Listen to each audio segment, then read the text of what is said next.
Hey everyone, this is a video that I've been wanting to make for a while, and I'm going to try and keep it really short and simple, and it's about grooming. And I think that this is a topic that not many people know about. I think it's a term that maybe people have come across but don't really understand, or yeah, but I really wanted to share with you guys like why I think this is such an important concept to understand, not only because it's obviously very dangerous and exploitative and harmful, but also because it's incredibly prevalent. The more I speak to people, have very intimate conversations with people, very honest conversations with people, the more people just sort of reveal the fact that they have been groomed. And there are two types. I mean, there are lots of different types of grooming. There's like trafficking, there's sexual grooming, there's economic grooming, so like pyramid schemes, or yeah, there's lots and lots of different types. So attached to the concept of grooming is the concept of a cult. So to sort of join a cult, to become part of something. So I'm going to give you the definitions of those two things to begin with. So child grooming is befriending and establishing an emotional connection with a child and sometimes the family to lower the child's inhibitions with the objective of sexual abuse. So grooming, so that's child grooming, but grooming definition in general is the practice of brushing. Oh, sorry, that's okay. So the action by a paedophile of preparing a child for a meeting, especially via an internet chat room, with the intention of committing a sexual offence. A lot of this does talk about childhood grooming because I think that that's the type of grooming which is illegal. I don't think grooming an adult is illegal. I looked it up recently. But one thing that I find kind of problematic about that is that you will be groomed as a child and you won't do anything about it, or you won't tell anyone, or obviously that person will get away with it, which is most often the case. And then you are primed and you're used to it, and so you actually start this cycle of being groomed as an adult as well, and being abused, manipulated. So I think they are deeply connected, like childhood sexual grooming by pedophiles, and also being groomed, women or men, happens to both women and men. Yeah, I think that maybe men don't talk about it as much. I don't really know fully that side of things because obviously I'm a woman and I mostly speak to women about these things, but I have spoken to men about these things as well. I've seen men go through this. So it's definitely something that is not, it doesn't just affect one gender basically, or men, or just men, or just women, or whatever, or just children. It's something that is so, the mechanisms of grooming are so embedded in our society that it's just normalized. It doesn't matter what stage in life you're at. Obviously, the more vulnerable you are, say economically or socially, or both, the more likely you are to be groomed. Like, that's an obvious thing. If you don't have a roof over your head, you're most likely to be you're more likely to be groomed. If you come from an abusive household, an abusive family, you're more likely to be groomed. If you're not safe, you're more likely to be groomed. So if you're a migrant, if you're undocumented, you're more likely to be groomed. Like, those things should never be discounted. And the experiences and the vulnerability of the most vulnerable people in our society. We, for some reason, even when we're talking about these types of abuse, we kind of forget what the roots of these are, and and we forget that actually dealing with things like housing, or paying people a fair wage, a living wage, or anything like that, so they can have a roof over their head, so they don't have to have 3 jobs or 4 jobs, or all of these things, these economic factors or these societal factors, which are just sort of, they're not separate from the phenomenon of exploitation, obviously.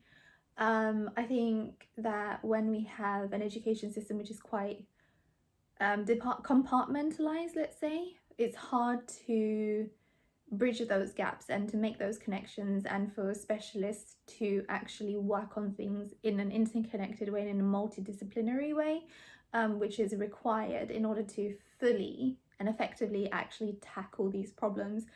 That's why when I do talk about these things, I don't just come in from like one angle. Like, I try to take lots of different approaches, because like I said, like the factors that contribute to these kinds of abuse, they come from several directions. It's multi-layered. There's even the historical aspect of it, there's the history of it, like there's of course the history of migration, the history of women's rights, even some parts of the world are more patriarchal, some parts of the world are more matriarchal, some these things always have a history and a narrative. And I'm sure from what I'm saying to you guys right now, I hope you can understand that this is something that is very important.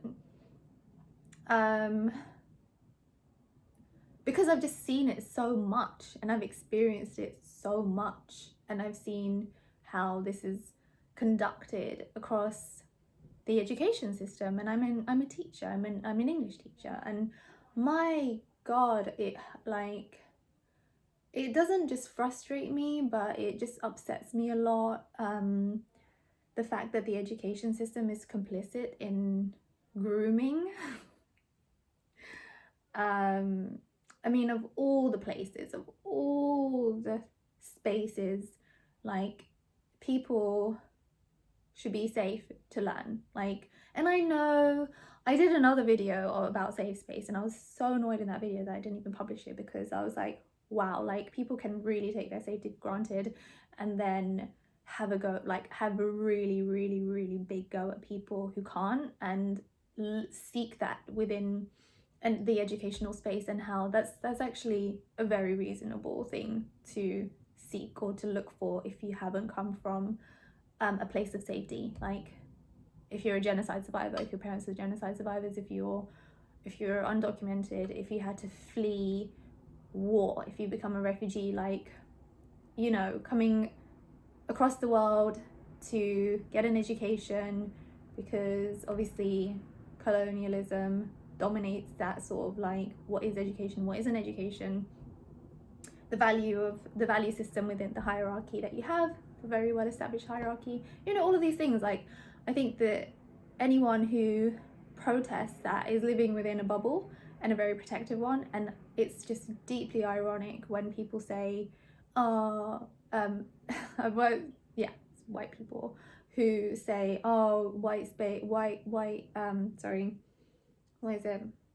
safe space is like ridiculous or whatever, like, why should you be safe? It's just like, yeah, like, and it's usually people who are so safe and wrapped in cotton wool their whole lives, and they are the ones that don't want to be challenged, and they don't want to be called out for what they're complicit in. That's why they get all angry when people like us talk about, or even begin to like talk about our freedom to speak, to like our freedom of thought, as opposed to like, oh, I don't want anyone to challenge me. I think that they're very different things. Anyway, I hope that makes sense. But that's not the focus of my video today. The focus of my video today is grooming. And the second thing that I wanted to look at, so it was grooming and cults, yeah.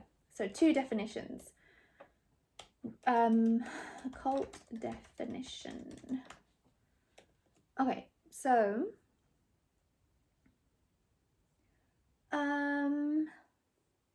just gonna find the right the definition that I'm looking for. So the dictionary definition is more to do with like children, but like I said, it's not always something that happens to children and exclusively to children. It can begin in childhood, and it will literally like just continue, even not just with the same person. It can continue with like you can just passed around basically, which is really tragic. I've seen it and I've experienced it, and it's really, honestly, something that's really hard to like detach the shame from, and then to sort of like process and be like, oh, that's what's happened to me, and not only like understand your side of things and how that happened to you and why, but like how and why that person could do such a thing, and does such a thing. Because usually I would say people who groom, because it's such a calculated thing, I think that they chronically do it as well. So it's not something that they do once. Like I think it's something that they it's almost like a lifestyle. Yeah, it is a lifestyle. I can't think of a single instance where that isn't the case. They build it. It's a structure. It's not just a single act. It's a full blown, like, that's why it's so related to the to cults. So cult, a system of religious veneration and devotion directed towards a particular figure or object, or a person or thing that is popular or fashionable among a particular group or section of society. So what's the difference between a cult and a religion? I don't know, like, let's see. In modern English, a cult is a social group that is defined by its unusual religious, spiritual, or philosophical beliefs, or its common interest in a particular personality, object, or goal. So again, I encourage you all to look into these, explore these things, and look up definitions and read and yeah, expand your knowledge of these things, like from what I'm telling you. I'm just here to sort of switch on that light bulb, illuminate the room, and give you that light to sort of like read, not to tell you what to think or to believe or whatever, but just to guide you or to point you in a certain direction, which I think is important.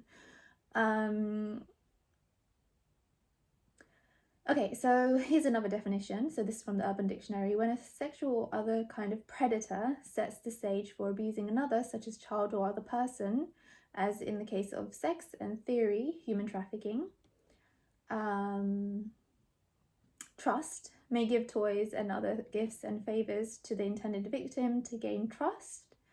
Alienation, setting the stage for the intended victim to become alienated from their primary caregivers, circles, or family and community. Fear/dependency sets up a powerful dynamic in which the victim feels too afraid to report the abuse, perhaps by involving the victim in activities their friends and family might judge the victim negatively, such as drug use or even the abuse itself. By the time, and I think this is in italics, so maybe it's an example, by the time the girl understood how bad her situation had become, the neighbour had been grooming her so carefully for so long that she felt she could not go home or to the police, and so saw no way out of her situation.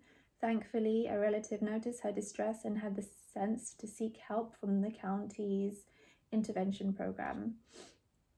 So again, this is from the Urban Dictionary, and what it's actually segued into is what I found really interesting and what I wanted to share with you guys, which was the diagram, so the stages of grooming. Sorry, I just finished teaching and I've been staring at the screen all day, so but I thought, you know what, while I'm here behind my desk, I will do this video, So yeah, I'm trying to look at the look here, but at the same time it's very difficult. It's sort of straining my eyes. Right, so the diagrams, well, what I found probably the most sort of useful in terms of understanding, so the images, let's see, grooming, so stages of grooming. And I think from what I've found, there's like there's sexual grooming and then there's grooming. So I think sexual grooming has one more stage. So there's 6 or 7 stages, but there's different, and then there's different ways of like viewing it. There's like a pyramid, or there's like 6 stages, or it's really look into this, because it's not just a question of your own safety and understanding what's happening around you and how, you know, to be able to register things and to understand things for your own safety, but also if you have children, or if you have children around you. Most people do, you know, whether it's family members or neighbors or just kids that you see on the street. Like sometimes you can see things like that are just like, whoa, like from people that you don't even know. So these are things this is something that I think is like literally one of the most important things that any person should know, like just for your own safety. My goodness, like no matter where you go, you need to know what is happening. Your boss can do this, your teacher can do this, your entire educational system can be complicit in this, which I think it is. And I'll explain why. Because I have always struggled with the system, the education system. Like I've always struggled with it. I've always felt like there was something deeply wrong. It didn't stop me from being the top of my class. It didn't stop me from being, you know, getting grades and, you know, whatever I needed to do. I got there, but I have always had a very deep sense of like injustice and justice. I think it's primarily from losing my dad and the circumstances that I lost him in, which is just very unusual. And then questioning that for the rest of my life, like why did my dad die like that in such an unjust way and such a humiliating way. And I mean, you know, you could ask if you would even allow a criminal to die in those in that way, you know, like it's really horrifying. So obviously I was very young at the time as well, so I do feel like the institutions that we trust the most, especially with our children, are more or most likely to carry out this type of abuse and to use grooming techniques to maintain control. Yeah, it's ultimately that's what it's about. So the first image, it's just the first Google image. So the writing's really small, so I have to open it. So this is from open image. Okay.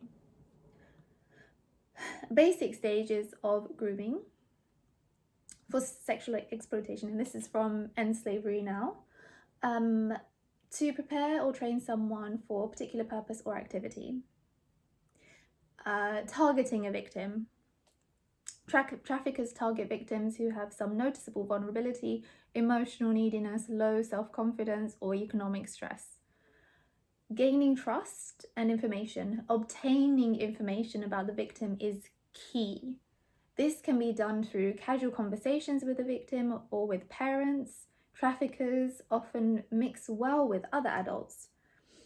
Filling a need. The information gained allows the trafficker to fill a need in the victim's life, making the victim dependent on them in some way, buying gifts, being a friend, beginning a love relationship, or buying soft drugs and alcohol. up until this point, so this is in quotations, up until this point, they never had tried to touch me. They had not made me ever feel uncomfortable or ever feel unsafe or that they could harm me. So up until a point. It's really sad. Like, I really, like, yeah, like when you don't have any support around you or like someone to advise you or guide you or to help you or anything like that, like it's really incredible. Like, and the word is, this image doesn't use the word predator, but I think the previous one that I read used the word predator, and it's very important to understand that characteristic in people. I think that's another word we should look up. So I'm going into full-blown teacher mode, but it's not a problem. So I just mentioned how in quotation marks they said up until now I never felt unsafe or that they could harm me. Next, isolation. The trafficker creates times to be alone with the victim. The trafficker will also begin to have a major role in the victim's life and attempt to distance the victim from friends and family. It's quite hard because like I've not only gone through this, but I've witnessed it and I've seen how much it harms people, and it's really sad. Abuse begins. The trafficker begins claiming that a service must be repaid, whether money spent on cigarettes or drugs, car rides or mobile phones. In most cases, the trafficker demands sex as payment for such services. In quotations, I trusted them. They were my friend as I saw it until the night my main perpetrator raped me quite brutally as well in front of a number of people. Finally, maintain control. Well, if I didn't go out and see them, this in quotations, well, if I didn't go out and see them, they are going to get my mum and are going to rape her. This is awful. In many cases, the trafficker maintains control of the victim through threats, violence, fear, or blackmail. So this is kind of resonating in several ways for me. First of all, like how I was groomed when I moved to Italy, and also how I watched my partner being groomed by a member of his own family, which was really, oh my goodness, like so hard to witness and process and like pick apart and be like, wow, like, but the part that I thought was most poignant about this one is where it said in front of a number of people. When I was assaulted in Italy, it was in front of people both times, and I think that that's something that the predator really gets a kick out of, because they've isolated you, as the previous sort of part of this, the previous stage points out, and that they've also gotten information from you, you're vulnerable, they've taken something from you, so they've given you something, so you're sort of indebted to them. So people sort of be like, well, no, they've given them like a place to stay, so like they should be grateful. So there's sort of like people really, this is probably another video altogether, but the way people defend abusers and people who groom is such a fundamental part of this, actually, because they would not get away with it if people didn't let them. And people do. People absolutely do. Absolutely. Like, people don't want to engage with the fact that this is very common, and that, you know, somebody in front of them is doing it, or someone that is their colleague or their friend or whatever. I don't have any problems with that. Like, I would call it out. I call it out immediately, no matter what the relationship is. Just like, you know, you can't behave like that.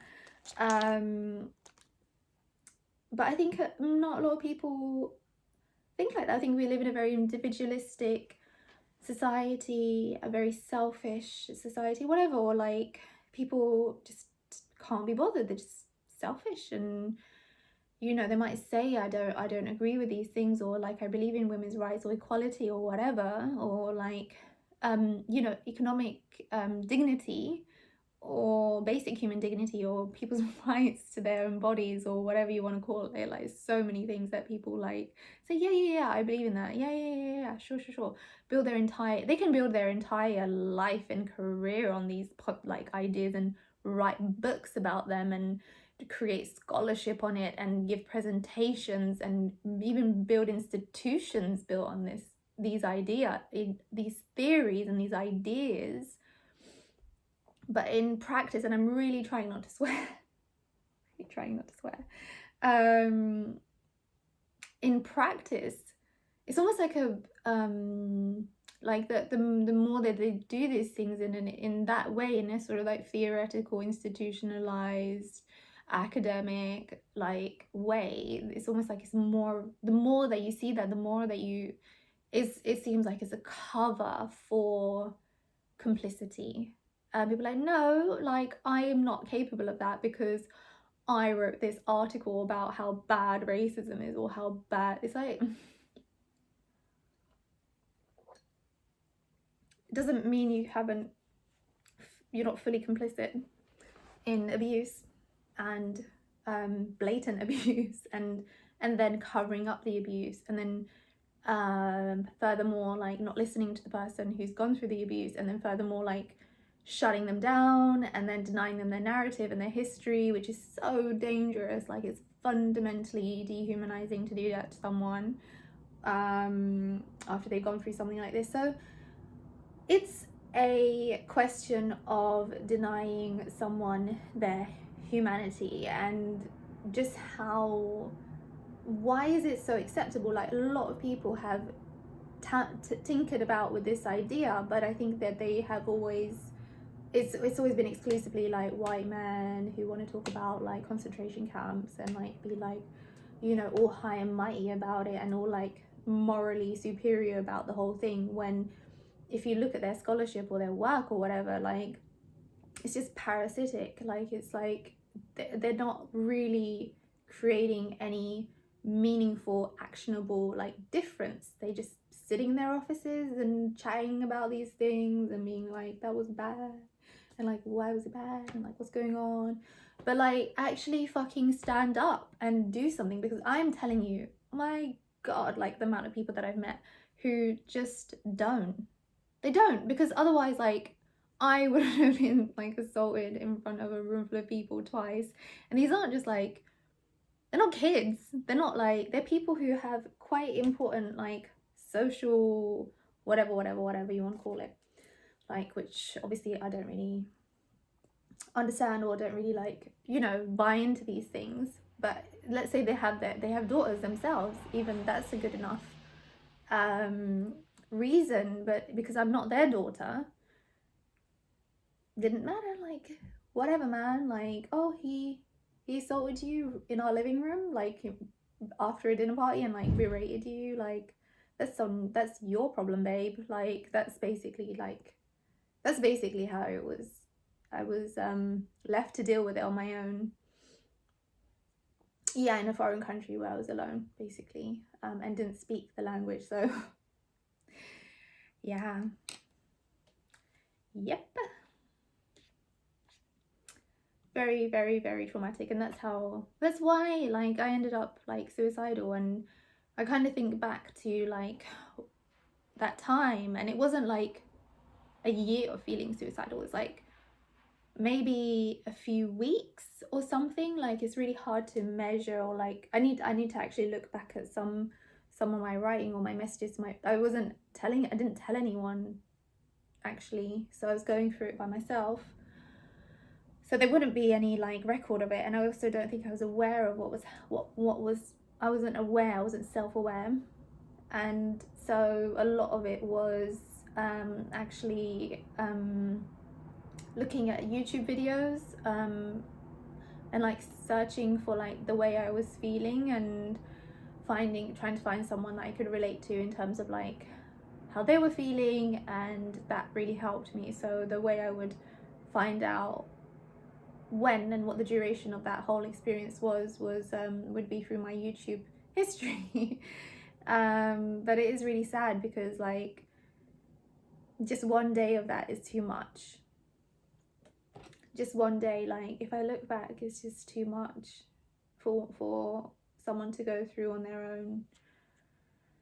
But I was isolated, and it was perfect. It was perfect for the people who wanted to groom me and did, and assault me and humiliate me. And then I was cast out and treated like something, I don't know. I don't know what I was treated like, to be honest, but like I'd done something wrong.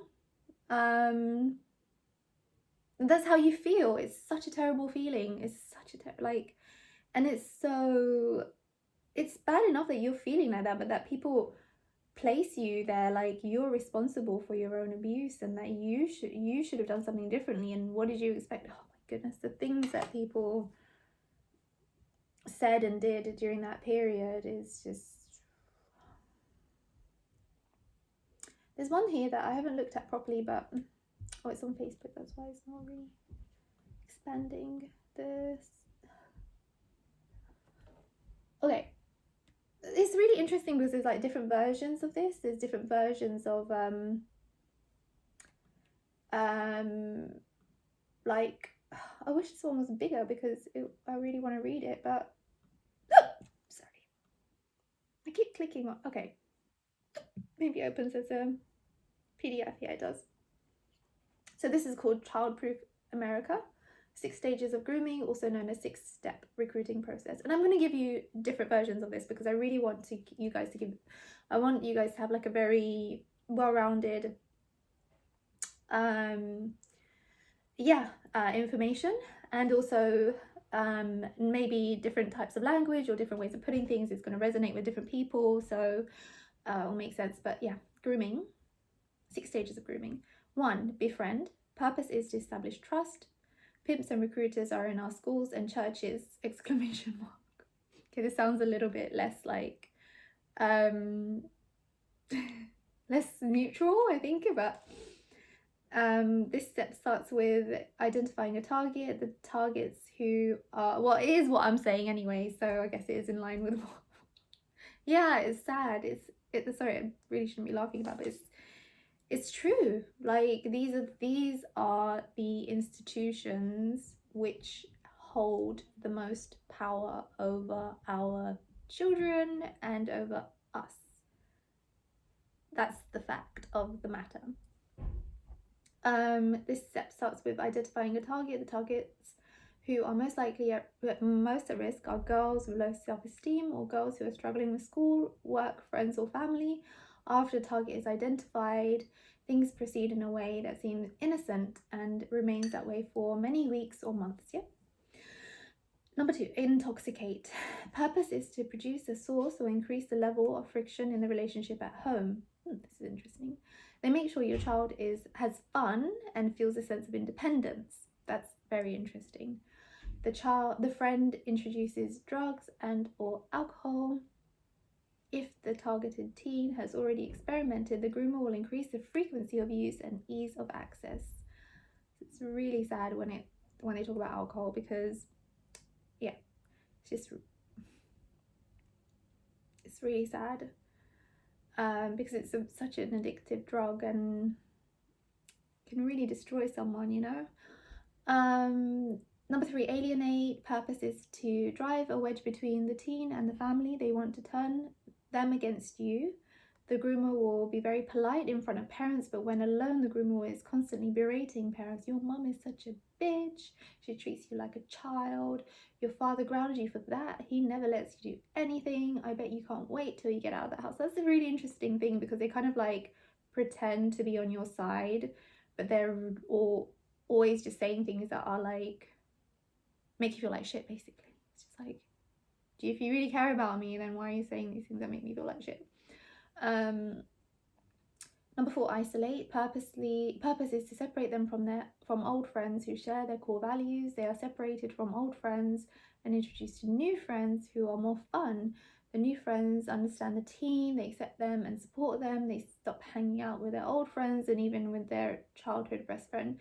I mean, this can go both ways, because if it's a chronic thing that's been going on from the family, from people that they've known in their family, very close family members, which I've seen, it could be that if anyone knew, if they're in a very if they're in a cult, they've grown up in a cult, and they're in a very close-knit society or environment where people are, yeah, they just very much like don't let people in from the outside because they don't want their children or the person that they want to control to get new ideas or think of freedom or anything like that, or being independent. Like, it can kind of go both ways, so it's not exclusively, it can go the opposite way as well. I've seen that they stop hanging out with their old friends and even their childhood friends. Yeah, like, it was yeah, it can be your yeah, that's all I can say really.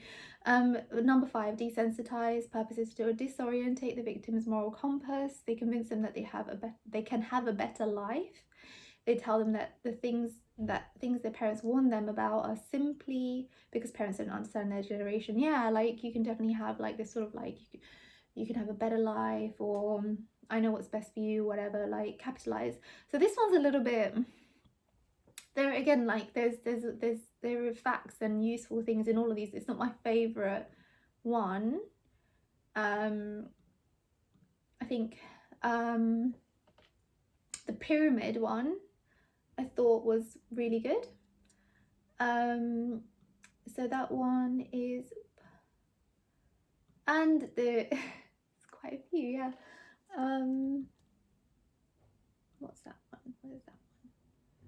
It's really hard because they're not, I should have opened these all, but they're just not opening as big images. They're just opening as little images, and I kind of want, obviously, to be able to read them. So it's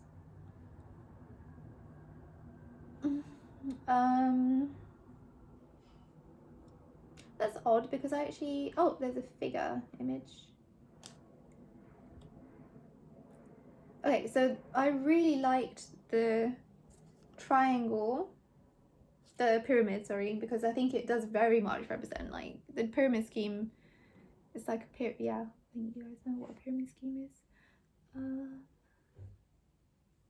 isn't it just letting me see this image, like, in big version?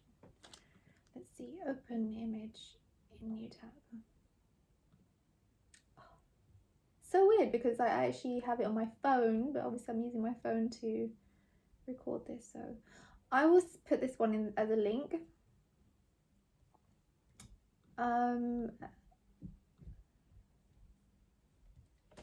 okay, the best way I can do this is quite small.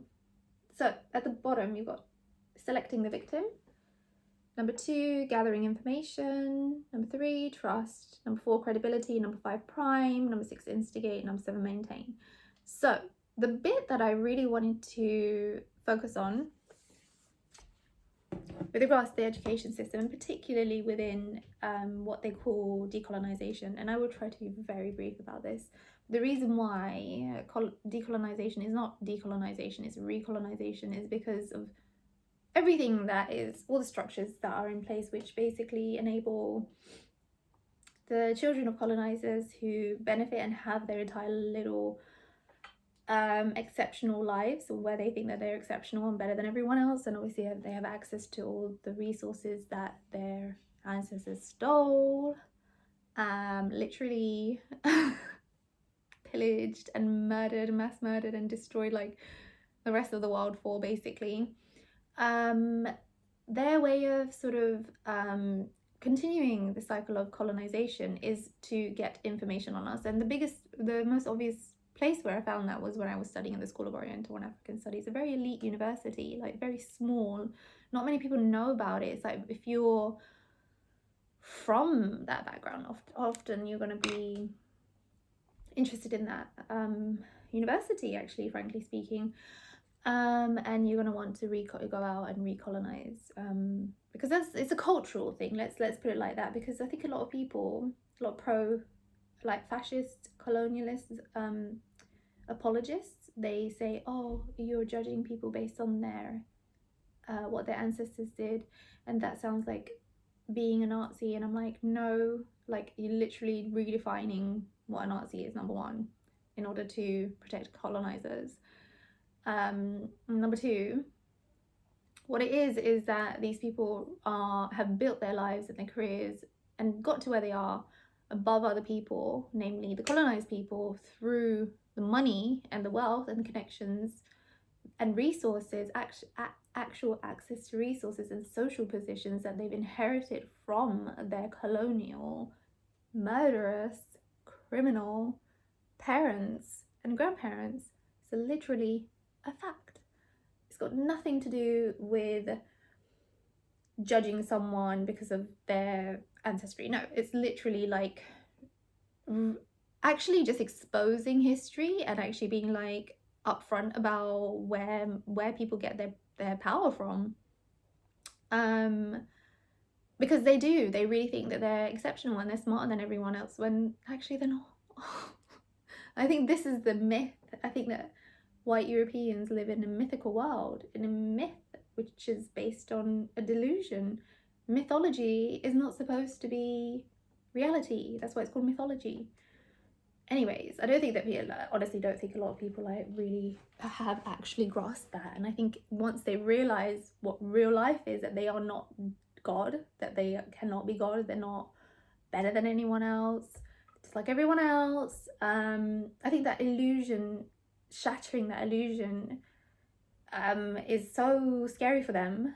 So because it obviously is something that their parents have given them, and it's like telling them, so there's mentioned this in a previous video, it's like telling them that Santa Claus doesn't exist. Yeah, it's just like, just fucking deal with it, accept it. But they don't. They want to remain children and remain immature at our expense, actually, because they need to feel superior to someone else, and a group of people is ideal. So yeah, it's a very when I'm talking about grooming within the education system, I'm talking about this from a very serious perspective, and there is a lot of overlap between sexual grooming by predators who just want to obviously sexually groom you or traffic you, you know, the movement of people from poor countries to wealthier countries, like the former colonies to the colonial countries, because the colonialists have set up an education system which only validates their own institutions. That's a form of trafficking. I really want you guys to understand the gravity of this and to not beat around the bush and not just to fully accommodate the colonial, white supremacist, fascist, Nazi, eugenicist perspective. Okay, because I'm so bored with that. Like I have to deal with it like on a daily basis. Like, I have to like survive this shit, this bullshit, right? Because I'm Bengali, like it's been like that. I'm bored into it. Like that is my designated. I know how society views me and treats me, and I know that what the caste system consists of. Like I'm aware of that. I'm not gonna let that ideology also be and become and my framework. Why would I do that? Like, sure, it's what is expected of me to adopt that and to not rock the boat, as they say, which is an interesting turn of phrase. But given that we're talking about trafficking, but you know, I just don't accept it. It's not the way I want to view the world. Why would I adopt that? Question everything. Anyways, so gathering information. So my university at the library was basically consisted of a vast library of stolen books from the colonies. They gather the information, steal the information. So that information is not available to us. It's exclusively available to the colonizer. I entered that institution. I wanted access to that, but as soon as you start using your access to establish your liberation and your rights, you will fall into a lot of trouble, because they do not want you to be able to perceive yourself as in charge of your own destiny or your own narrative. They want to own that because they want to control that. And also because that's obviously, like I said, that's where they get their power from, that sense of superiority that their parents have have fed to them, that their societies have fed to them. It's sort of really abusive on some level. But yeah, there is an overlap. There is an overlap of that being an abuse of the colonizer towards their own child and their own children. But again, I'm just switching on the light in the room and giving you guys what I think and where I'm going, and the sort of like framework, an alternative framework, because I don't think this is really discussed in terms of like how the education system, especially, wow, like all of it, but really like how they do it at university is really incredibly scary. The way they gather information on our trauma so they can use it against us as very intimate information. It says the predator watches and gets to know their target. So if you look into the history of fascism, for example, if you read some of the literature from that time, one of the ways that they would establish their dominance over the colonies, and later obviously commit genocide because people in the colonies were not being submissive, was to get to know them, to befriend them. I will try, if I can do it very quickly, I'll try to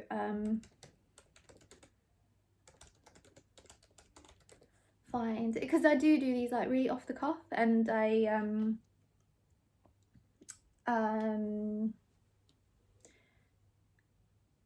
oh, maybe I should look for Libya. That's probably, yeah, Italian women writers. I laugh at some points because honestly they're like the I don't even know what word to use, to be honest, like when it comes to stuff like this. I really don't. Sometimes you just have to laugh because it's just like so messed up. Okay, let's look for the word love. It comes up quite a lot actually. Let us penetrate. Yeah, okay. The article specifically defines this imaginary relationship as a form of Italian women's love for the female Muslim inhabitants of its colony. Let us penetrate the family temple of the Muslim family, but penetrate with purely fraternal spirit, with a great love towards those who are weaker than us, who need us, and maybe even unconsciously await so much good and so much light. Italian women as colonial agents of conquest and colonial love in ways that revise what is, by 1929, a larger topos in Italian colonial literature, namely the masculinist sexual penetration of the feminized mind and body of the African colony. This is such a good article. I will link it. It is amazing. Like, it's just saturated with information that is so important to understand the history of colonialism, because colonialism, I've said it over and over again, is like, it's inseparable from fascism.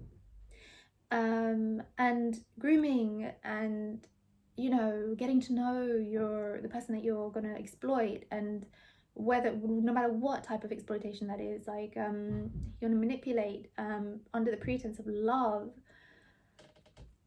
Nothing more corrupt than that. Like, I'm telling you, it's a pathology. It's an absolute pathology, and I'm really trying to get people to understand what we're dealing with in a way that maybe it's easier to listen to me and to like watch a video about this than to have to go through it, or to, I don't know, like I really don't know, but I really hope that people can see and understand, and I hope I'm being clear. And a lot of reading this stuff has always been very like, it's been very hard for me actually. Okay, let's read this part. We Italians, so this is a quotation. I'll put this as the link. We Italians who precede them in the march have the job and duty not to scold the latecomers for what they lack, but rather to guide them with justice, loving them in what is right, observing with clarity, chastising what is reproachful, understanding them, since in the end, to dominate, one must above all love and understand. So no matter what type of grooming I've spoken about, all the different types, like that's why I try to give you different versions from different perspectives and different institutions and different charities and whatever. But there is a commonality, which is the gathering information. And this is so important to understand, like who you share your life with, who you share your space with, who you share your intimate history with, what you share your family history with, especially as people who are colonized people, because we are still dealing with that trauma. We are still dealing with all of that. Like, we have not been allowed to heal. We have wounds that are wide open, and people are just coming along and like slathering salt in them and being like and getting a real kick out of it.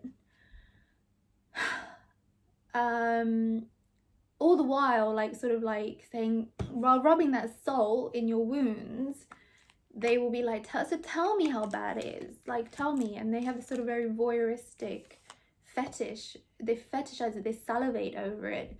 You know, it's such a pathology. It's incredible that no one is like, that this isn't something that is being actually exposed and seen for what it is. And I'm so sorry, because I know that it's like schools and churches and mosques or whatever, like it's the places where people want to be able to feel safe, and they want to be able to feel like they won't get groomed basically or exploited. Like, let's not say, you know, that because people get so up in arms about safety. Okay, sorry, just want to feel safe. I'm so sorry about that. Just in a space where you don't want to be exploited. Let's put it that way. I hope you guys who get triggered by the word safety and safe feel safe. You know, like, honestly, sometimes I just don't know what to say, but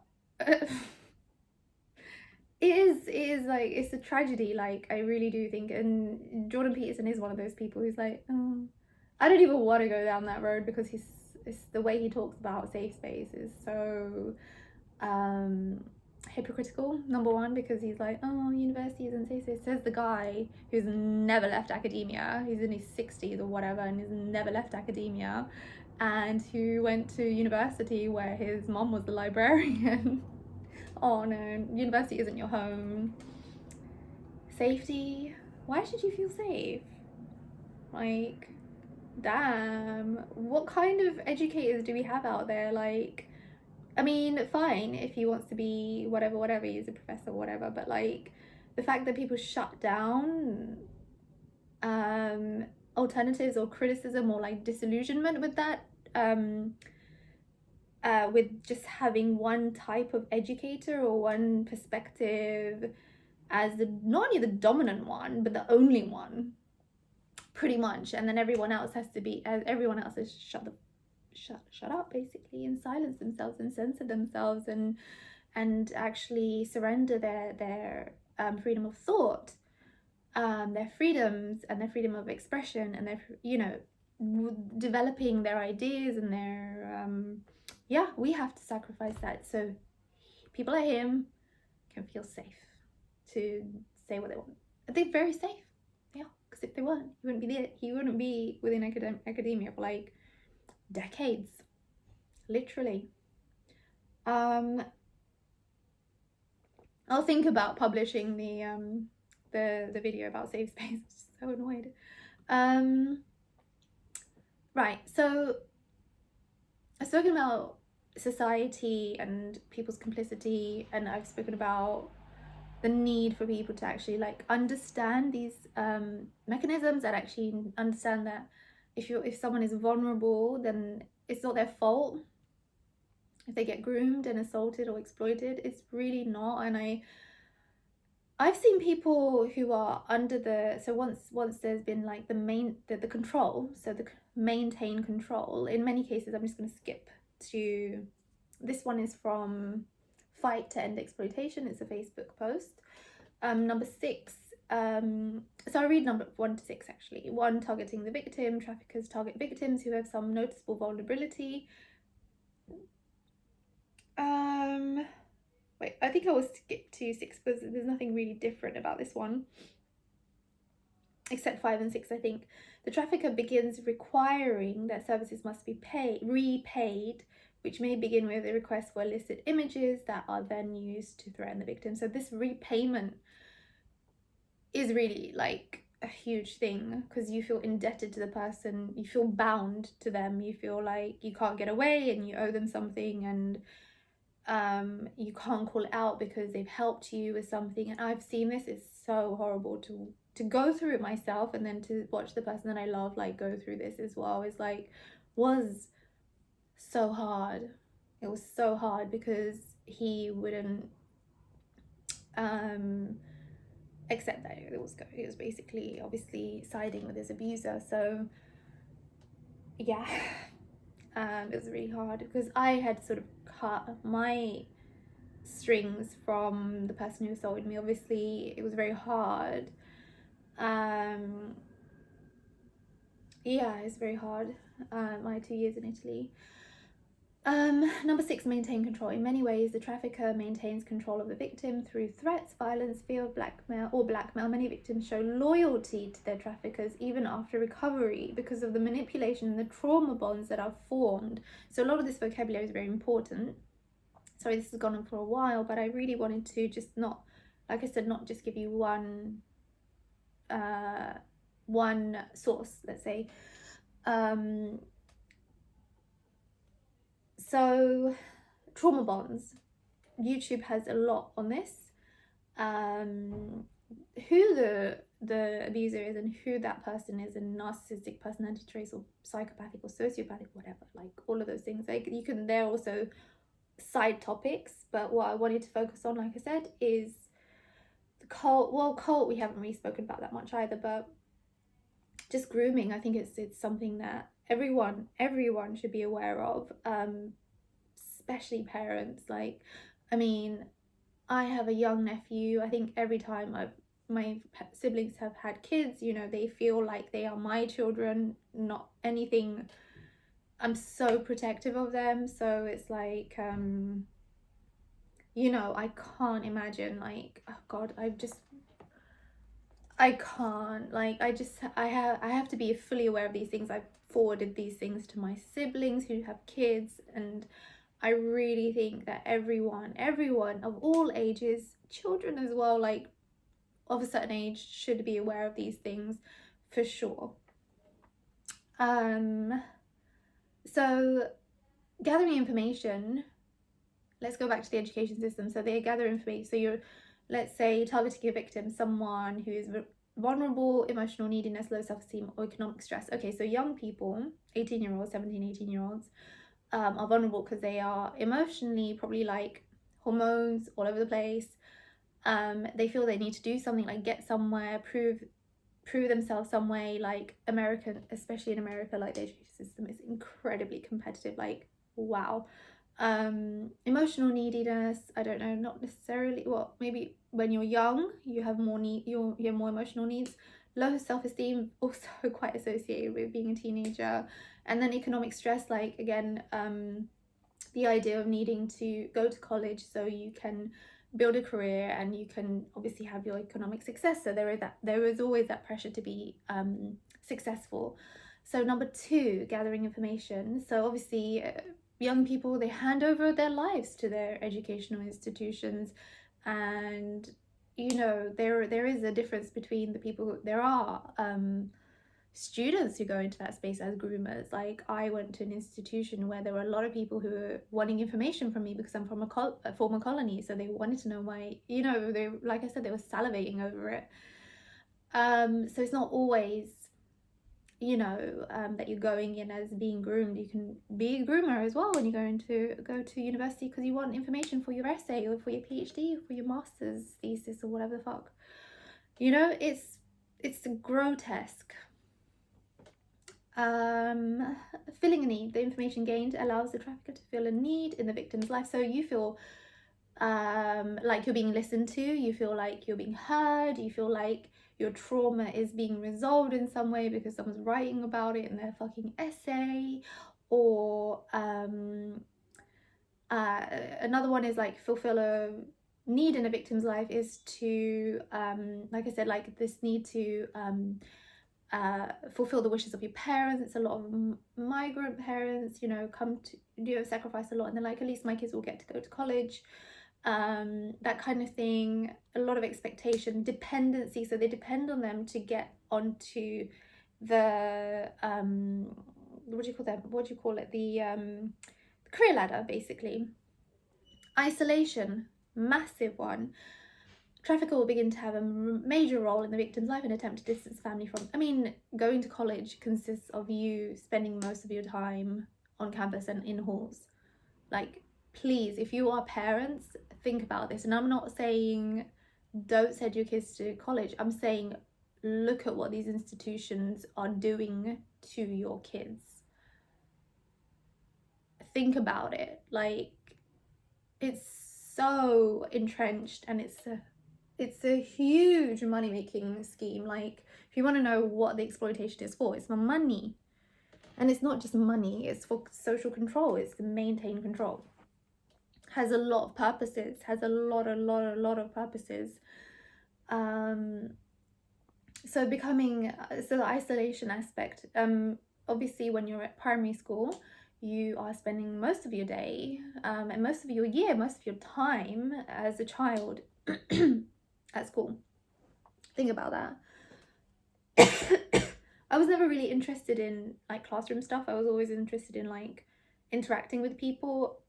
That was always my more observing things and like questioning things. And I was quite sporty because it felt like I was doing things with other people and like, challenging myself in lots of different ways. So I think I was kind of like immune to a lot of these things for some reason. And thank God, didn't take school too seriously.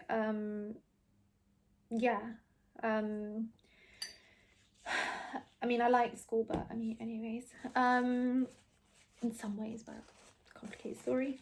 Number 5, abuse begins. The trafficker begins requiring that services must be repaid. Student loans, student debt, and the worst place in the world for this is America. Like, that does not surprise me. Like, the way that society functions and what it's built on, literally, like,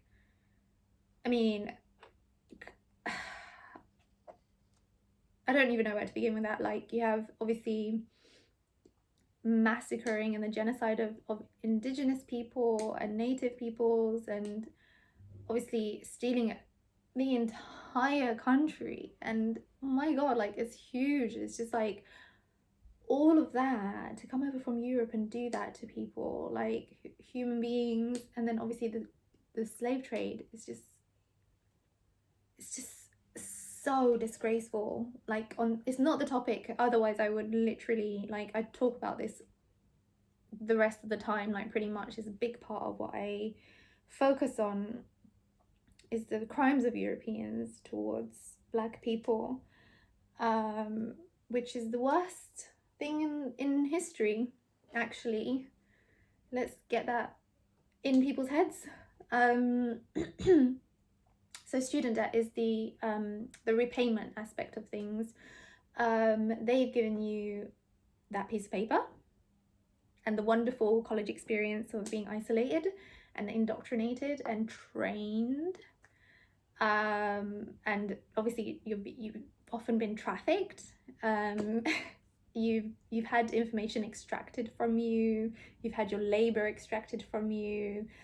And I will repeat this, like, students participate in this grooming process as well. Like, there are the types that I met when I was at university. more than happy to groom, not only on campus and like while they were at university, but obviously when they won their year abroad in the colonies. That's when it got really interesting. Anyways, maintain control is 6. Maintain control. So that's the outcome, really. They got you by your neck, throat, whatever. You're bound, you have debt, you sacrifice the best years of your life to this cause, and you, in many cases, the trafficker maintains control of the victim. You know, it's a process. You know, it's a process that usually takes a long time. Not always, actually. It can take just a few weeks even, but with the education system specifically, obviously you're taught that this is the pathway that you must take from a very, very, very young age. Many victims show loyalty. So why do people get, like, this is what I'm saying, like, so up in arms, so defensive, like you've insulted their mum, right? If they care about that sort of thing. Some people don't.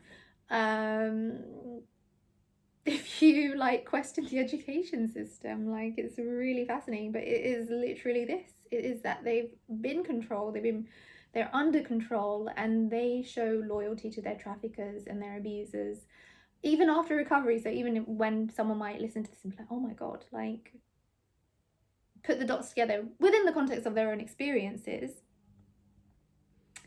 they could still have a very knee-jerk reaction to become defensive of you know, these extremely abusive education systems. And I would tell you that also the people that are running these places and are teaching these places they're not separate from that abuse. They are exactly the type of people who abuse their children, who abuse and traffic and target and groom. They are doing this process in their personal lives as well. That's what I've seen and I witnessed and I'm shocked about. But you have to be able to connect the dots, like who gets away with these things, who is perpetrating these things, who's perpetuating these things, who's actually profiting from this system and these mechanisms. Yeah, so the trauma bonds, yeah, like, you know, watching someone just surrender to the person who's destroy their lives, like, basically, is really sad. Stockholm syndrome, that sort of thing, like, people do, you know, there's lots of terminology that you can look into, but I'm gonna leave it there. This is one that I really, really wanted to do. It's sort of been playing on my mind like the last week. I'm incredibly tired, but I did it anyway. And I really hope that you guys find this interesting. Like, this is literally every time that I do these videos, it's not because I feel like, yeah, of course, more people knowing about this sort of like makes the world a bit more of a safer place for me, because I very infrequently feel safe in the outside world. Like, I'm in my room right now, I feel safe, but getting here, even getting to this position where I feel like I'm safe in my own living space, has been a journey, you know. And I'm 32 and I feel like this, I felt like this very recently. So these, you know, the grooming process is very familiar to me, and I think that a lot of people will be able to recognize these things. And please take care of yourselves and stand up for people around you and take care of the people around you. And if you see any of these things happening, please, like just do something, whatever it could be, like the smallest thing, just do something. Like, don't turn a blind eye to this kind of thing. Like isolation, that kind of thing, it can lead someone to kill themselves. Like, and that's not worth it. It's not worth it. So yeah, I'm gonna leave it there, and I will give you guys the links, and I hope you found this useful, and I will speak to you soon.